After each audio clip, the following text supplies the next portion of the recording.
มาทาเตะเช้า เห็นเราบ้านี่เนาะ ๆตึ๊เบิกไปเบิ่งก่อนได้พี่ชะแนงหน่อไม้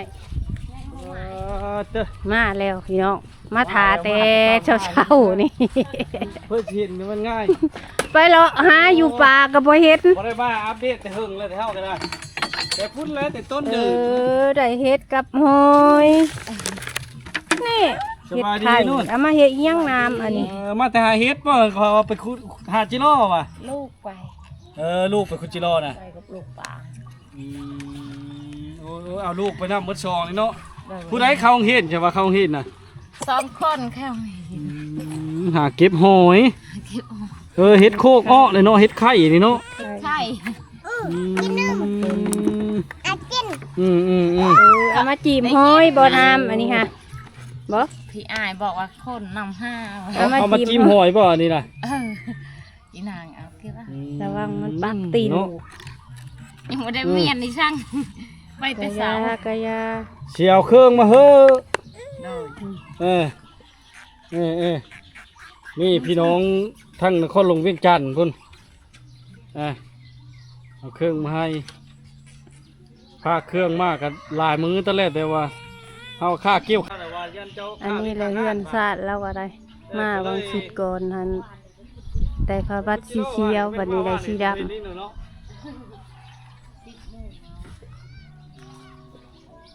เอาไปฮะทำอิฐว่าไปในบ้าน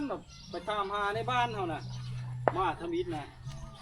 บ่เห็น ไม่ใช่ยังไม่ได้เก็บวันนอนไปแต่สาว ตามมาเลย ดังนั้นเพิ่นจะเพิ่นข้าเวียกกันเลยนะเนาะมีผู้ใหญ่ใจดีเจ้าชัดภาพเจ้าชัดท่ารักเนาะพี่น้องทั้งนครหลวงเวียงจันทน์เข้ามาแต่ก่อนนี่คือหมดเลยเนาะ นี่แหละเป็นไข่ ดีเลยไข่เป็นวัน ท้ายๆเดินเพิ่นเอามาให้น่ะหมดแล้วยั่งอยู่บ่หรือว่าหมดแล้วเนาะ เขาเบาลาว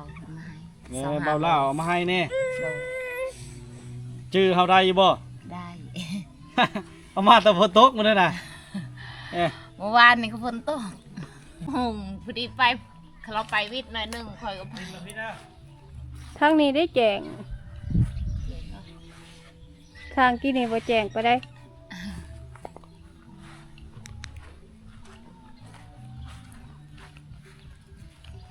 จิตาหาจะเห็นว่าเด้อ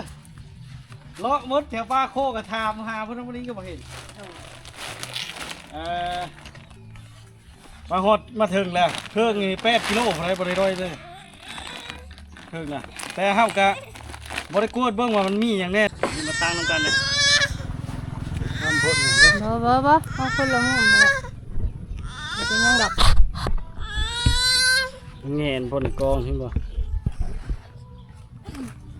กินข้าวแล้วแล้วก็ไป ไปทางไปทางมาทีนี้ยังบ่หอดยังหาเขียดมาหอดเขียดหอดแล้ว ไปทุ่งเลย วิทย์ทางก็แล้วไป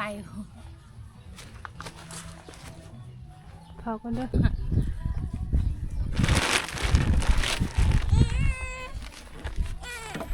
เอ้า เป็นหยังอ่ะ เขียดน้องจะไหนน้องไหน มันตกเด้อ บ่ กินวัด ไข่หมดทุกคนเลยจ้ะ 8 กิโลพุ่นนี่ก็ดีมุกดีใจพี่น้องทั้งนครหลวงเวียงจันทน์พามาให้นะเพิ่นเห็นคลิปวิดีโอแล้วก็ขอความช่วยเหลือนำเพิ่นก็มีรถไถเจ้าชัดท่าเนาะทำบุญพร้อมด้วยครอบครัวแหละพี่สาวนั่งขี่ตกไข่มีเลยวงพร้อมด้วยครอบครัวเพิ่นเอามามอบให้เนาะกับลายย่างอะไรคือว่าอะไรเครื่องนุ่งที่เขาบริใช้แล้วแต่ก็ยังไม่เนาะนวลนึ่งจะลายแล้วนั่นแหละเขาจะโจกอ้อหอนะโจกจะเป็นแล้วให้อะไรมันบริชาติปู่เนาะเดี๋ยวมียานี่ยามองบริท่าย่ามมันแล้วนะยาท่าพื้นเมืองหมูค่ำนี่เจ้าเคยใช้บ่นั่นนั่นเจ้านั่งเบียนมาทางนี้เบียนมาทางเนี้ยบ่จะนั่งทางนี้นั่งปิ้นไปทางกองนะเขาหมายเขาเอา อ้าวลูกแก เออ เพราะว่าสิจกเครื่องออก มานั่งทางพี่ละนั่งพี่ก็ได้พี่ นั่งข้างพี่ลูก มานั่งพี่แล้วมา นั่ง มา สิ พี่มาคนจบ เออ เลย อ่า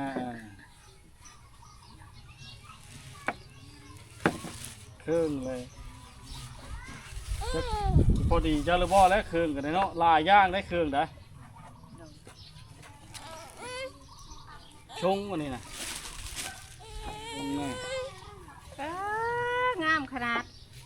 ไปรุ่นขนาดชงกัน ลูกชายเจ้าวันใหญ่กว่าไปจังเนาะชงนี่นะเอาไว้เขา แม่พุ่นละ นุ่งรถเด้อไฟพอดีไฟกับนุ่งรถในเครื่องลายได้เป็นฮอด8 กิโลเนาะ นี่แหละพี่น้อยผู้ที่บ่มีก็คือบ่มีนะคือเห็นนั่นแหละเฮิร์ดหลักมาฮอดมาถึงเลยเนาะนี่ตัวนี้ก็ชงคือกันเ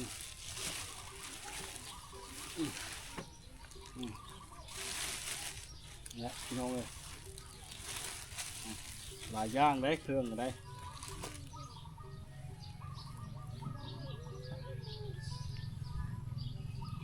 คือชิบดีเนาะกับเจ้าเนาะ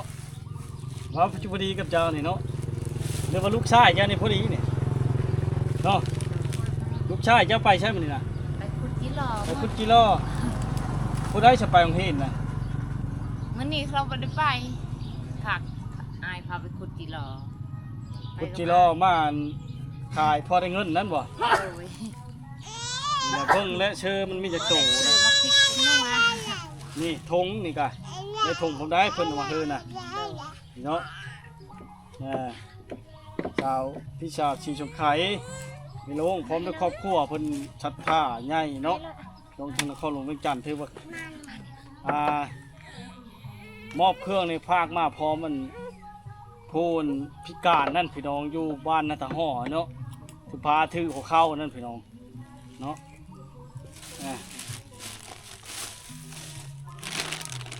ลายโตแล้วบ่มีเครื่องเล็กน้อยแล้วบ่ต้องมีเครื่องเจ้าประจักษ์เครื่องเขาแล้ว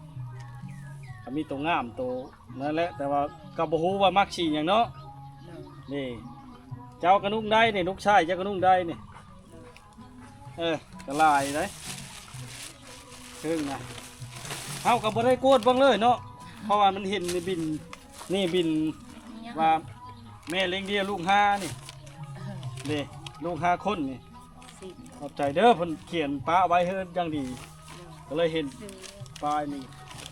เป็ดสุดนง พี่นวลสิได้นุ่งชุดงามวันนี้แล้วนี่ นึกว่าสิน เช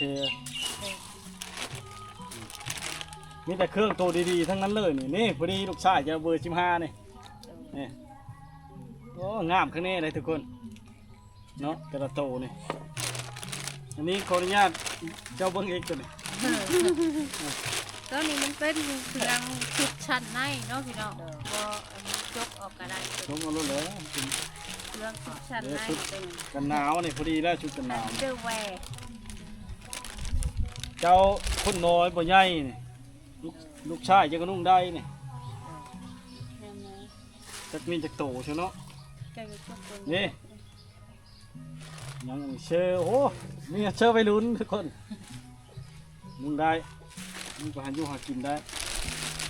อะไรนี่เจ้านุ่งเจ้าวัดนุ่งได้เจ้าพอดีไปจัง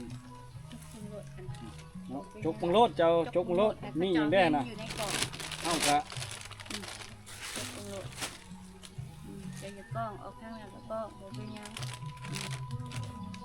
คือว่าให้เขาจะหินน้ำเลยเป็นอะไรเป็นยังหินน้ำขึ้นอยู่ตัวออกนะ ครับมีแต่เครื่องตัวดีๆแหละพี่น้องเนาะที่เราพากมาให้เนี่ยเนาะกาดีมกดีใจหลายๆนะที่ได้เป็นสะพานบุญให้พี่น้องฟังล่าวเนาะอันนี้เนาะก็คือเห็นแล้วล่าวก็ยากลูกสิไปใส่มาใช้ก็ต้องได้เอาลูก2 คนนี่ผู้ยังน้อยนี่ไปนำเนาะชวน3 คนนะไปคุจิโร่เนาะ โดย โอ้หลายเครื่องจะฮอด8 กิโล เครื่อง เนาะ ท่ พี่ ว น้อ ม ง คนหน่อยแล้วเลี้ยนคนหน่อยซ้ำวันนี้นี่กงเครื่องบ้าง ได้บาทนี่เนาะโอ้กระลายพอสมควรเนาะชงก็จักโตนึงลายโตอยู่ชงกัน3 โต 4 โต ชุดกันหนาวตัวเดียวสิยากกันนุ่งเลยไผสินุ่งก็ได้เด้อ โดย แล้วแต่ ก็อันนี้แหละเราเรียนเอง ก็ดีมกดีใจหลายๆเนาะได้มา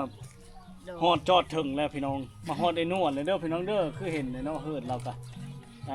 เล็กๆน้อยๆเนาะ โดย มาท่าจนหึงเนาะอีพี่ก้อนหนึงไปตามหาแล้วบ่เห็นทุกคน ตามหาอยู่โคกอยู่ป้าโคก ไปโคนเลาะห้วยกันล่ะ งามเด้ ไปใช่ลูก มันสิพอดีกับเราบ่ อันไหนวะ พอดีมันก็มีทรายหมัดอยู่ดิ งามคือนี่เนาะ ประมาทเอ้า เตรียมที่ลาวเฮอนี่ นี่มัด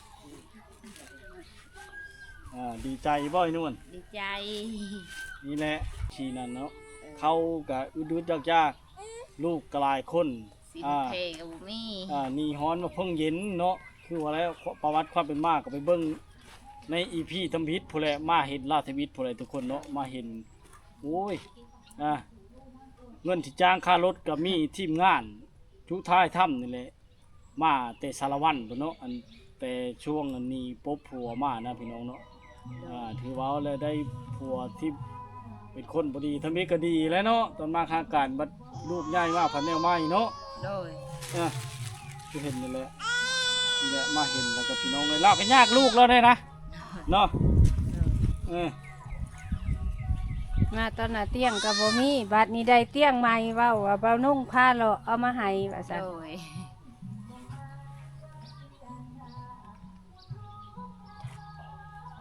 จ้ะ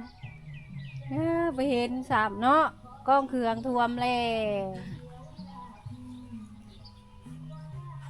แล้วก็พร้อมด้วยเงินเนาะแล้วมาให้นี่เนาะ300,000กีบเนาะหรือจะเก้าเท้าใช้มือเจ้าแหละผู้ใหญ่เลยเนาะเอามาฮอดมาถึงแล้วพี่น้องเลยเงิน300,000กับเครื่องนุ่ง8 กิโลเครื่องนุ่งนี่บ่ได้น้อยไปได้เลยพี่น้องเลยไปกัดสิได้ตัวลูกชายแล้ว2 คนนั้นผู้ใหญ่เนาะผู้หนึงน้อยสินุ่งบ่ได้ไปได้สปาไว้กับเจ้าหันได้โยเจ้านี่เครื่องนุ่งของคุณ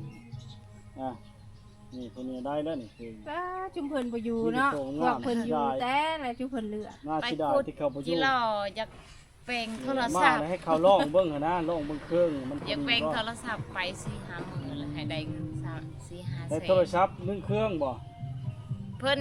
ซื้อเพิ่นในบ้านนั่นแหละลูกหาขุดกิโลหาเพื่อโฮมไว้ไปตลอดบ่มีมืออยู่แบบนี้แหละบ่ได้เห็นไปตลอดอยากได้โทรศัพท์อีกหมู่เล่นโทรศัพท์ โชว์ เด็กน้อยเนาะ ส่งนุ่งเวลายับฝนตกอหย่างเด้ เดิน เนี่ยละลายอันได้เลยคือเห็นเลยเนาะอ่ะ นี่นุ่งสบายยามหอม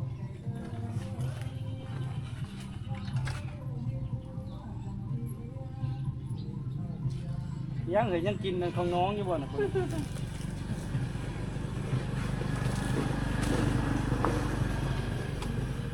เป็นตัวงามๆเป็นหนุ่มสบาย เดิน อันนี้ขนมอันนี้นะโน่นนึ่งอันนี้เนาะ โอ้ย มาให้น้องๆเพิ่นขนมแบบคล้ายๆมีน่ะซื้อเลย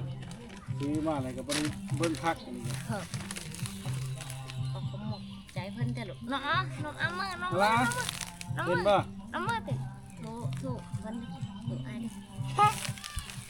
เป็นนี่เนาะนี่แหละกาดีมกดีใจหลายๆเนาะอยู่พี่เถอะอยู่พี่มาอยู่พี่ก่อนมันเห็นหรือบ่อะไรนะ เห็น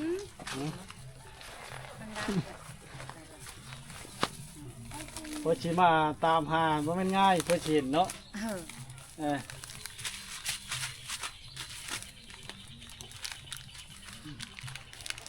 กระเครื่องกระลายพอสมควรเนาะ มาแล้ว มาแล้วฮอดมาถึงเลยพี่น้องเลย ถ้ากำลังเห็นเราพวกมาบ่ มาแล้วก็ถ้าอยู่กับไปอยู่ก็อยากไปก่อน ก็ไม่บุกบาดันบุกไปใส่ไข่อนวนเช้านี่ ดูพานั่นก็ได้ดู เจียวเกลีย ไปหาเห็ดว่าไปจะใครว่าบอกมาซื้ออันนั้นเครียดอยู่เรื่อง คือสิบ่ดีอยู่เครื่องก็หลายโตอยู่เนาะ โดย สิร้องก็ยากหลานยากลูกยากหลานเฮ็ดให้พี่น้องเนาะคือเห็นอยู่แล้วสภาพครอบครัวแล้วเนาะมาฮอดมาถึงเลยเนาะเงินก็มามอบใส่เก่าเท้าใช้มือล่าแล้วเนาะจำนวนหนึง3 เศษกีบนะพี่น้องเนาะเพิ่นฝากมาให้เนาะแบ่งเล็กน้อยเนาะแล้วก็เครื่องก็หลายอันหลายอย่างเนาะมาฮอดมาถึงเลยพี่น้องเลยเห็นแล้วมีทั้งชงทั้งเสื้อเนาะเสื้อผ้าหน้าเพก็ดีมุกดีใจหลายๆเนาะในเลิกอ่ะเจ้า ขอบคุณขอบใจเด้อให้อยู่ดีมีแหงคนเจ็บอย่าให้ได้คนไข้อย่าให้สาธุสุขภาพแข็งแรงเด้อ เนาะเพิ่นอวยพรโดยใส่ให้ผู้ใหญ่ใจดีเจ้าภาพเจ้าชัดท่าเนาะชาวสีชกไข่นะมีไรวงพร้อมด้วยครอบครัวเนาะคือเพิ่นว่าอะไรให้อยู่ดีมีแห้งพี่น้องบ่มีหยังตอบบุญแทนคุณเนาะอันนี้ก็การดีมกดีใจหลายเราก็ได้มาเห็นเนาะอันเครื่องนี้หากก็ได้จากเธอแหละเครื่องนุ่งนี่เขาเอามาให้เนี่ยมีอยู่บ่ ให้เด็กน้อยผู้ละสุด ผู้ละชุดเนาะ โดยเบานุ่งเพิ่นเอามาให้ ญาติกันลูก บ่นุ่งนี่เนาะ โดย ทีมงานอื่นได้มีอยู่บ่ บ่ บ่มีเนาะมีแต่เพิ่นเอาเข้าวเอาอย่างนั้นมาให้เนาะ โดย เลิกกาดีมุกดีใจหลายๆนะพี่น้องเลยที่ได้เป็นสะพานบุญให้พี่น้องทั้งสปปลาวเนาะครั้งทำอิฐในช่องของข้าพเจ้าเนาะครั้งแรกชนลายกับทั้งสหรัฐอเมริกาเนาะนี่กับการดีมุกดีใจเนาะที่ซอยเรือสังคมเนาะซอยเรือเพื่อนมนุษย์ด้วยกันพี่น้องเนาะคือเว้าแหละเครื่องเก่าเครื่องยังที่บริใช้ยังดีอยู่นะมีสภาพดีพี่น้องกับภาคติดต่อไปทั้งวิถีชีวิตคนในบ้านหรือผู้ว่องบ้าผู้ไทยทั้งเฟซบุ๊กก็ได้เด้อพี่น้องเด้อเนาะมาช่วยบริจาคเครื่องนุ่งหรือว่าเงินคำน้ำแก้วอย่างกันเนาะช่วยกันไป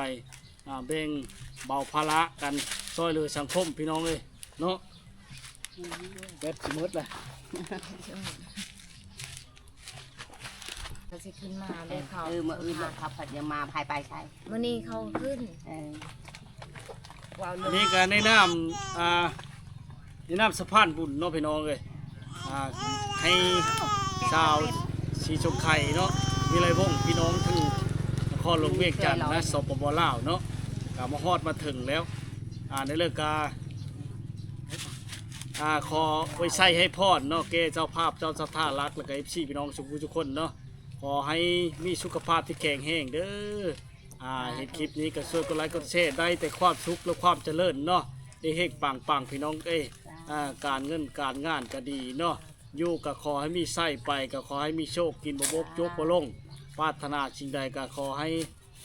สมดังมโนวังเนาะให้มั่งมีชีชุกกายชุกใจกับครอบกับครัวพี่น้อง